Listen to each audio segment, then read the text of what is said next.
One thing that I've been noticing whenever the jury comes into the courtroom, and even when they exit the courtroom, is that Diddy is kind of looking at them. He is looking at them and nodding his head at them. And I think in some respects, too, while he's at the defense table and there's a question or an answer that the witness gives, he's shaking his head, he's nodding his head. He is giving kind of visible reactions to things he doesn't like that are being said on the witness. Welcome back to my channel, Tough Topic. This is Brittany, and this is also day 17 of the Diddy trial, and oh my goodness, there's so much to talk about.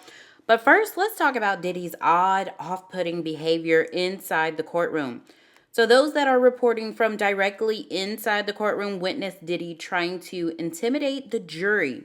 The judge said to Diddy's attorney, Agnavilio, and I quote, "Your client has been nodding vigorously during cross-examination.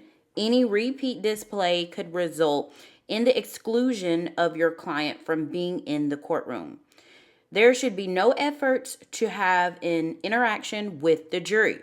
So here is why it's so important not to stare down the jury. One, it's highly inappropriate and it could be a sign of intimidation. In other words, Diddy non-verbally is saying to the jury, "You better side with me or you're going down once this is over." I mean, that's not smart at all, because that can actually make some of the jury be pushed more towards a guilty verdict by him just showing the side of him that almost every witness has described.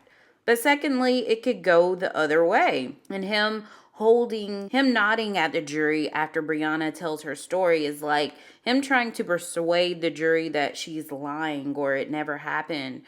Now, why would his team not warn him about this before court? Or did they actually warn him and he's decided not to listen?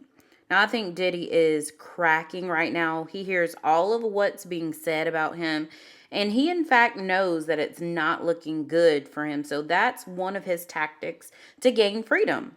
The jury today has seen text messages from Diddy's chief of staff, Christina Coram, also known as KK. The messages was from 2016 between she and Cassie. Cassie stated in the text message, "I just found out some crazy-ish. Diddy came into my house at 3 a.m. He was ringing the doorbell crazy. And after that, I answered the doorbell. I went to my room. When he came in, he went over to Brianna and chucked her and even dangled her off the balcony. I have to stay away," Cassie text, unquote.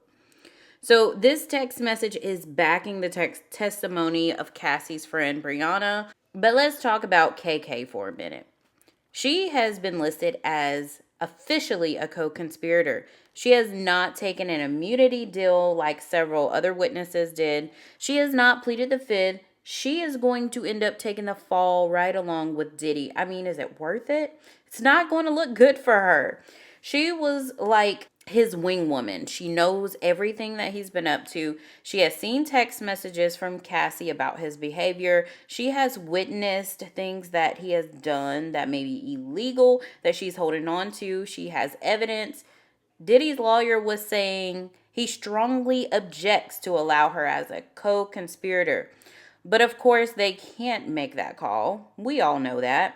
Once she is up there, Diddy is, you might as well say, done. But Diddy is that powerful that Christina Coram probably fears if she goes against him, her safety would be in jeopardy. But I mean, what's more important? Like your integrity going down for a very long time. In addition to today, Jane Doe also takes the stand. Yes, many have figured out who the first Jane Doe, Mia, was. And I already have an idea who this particular Jane Doe number 2 is, but we will get into that testimony in the next video because there are some very shocking and disturbing details of that. So don't forget to subscribe to my channel so we can discuss it and you won't miss out. Bye for now.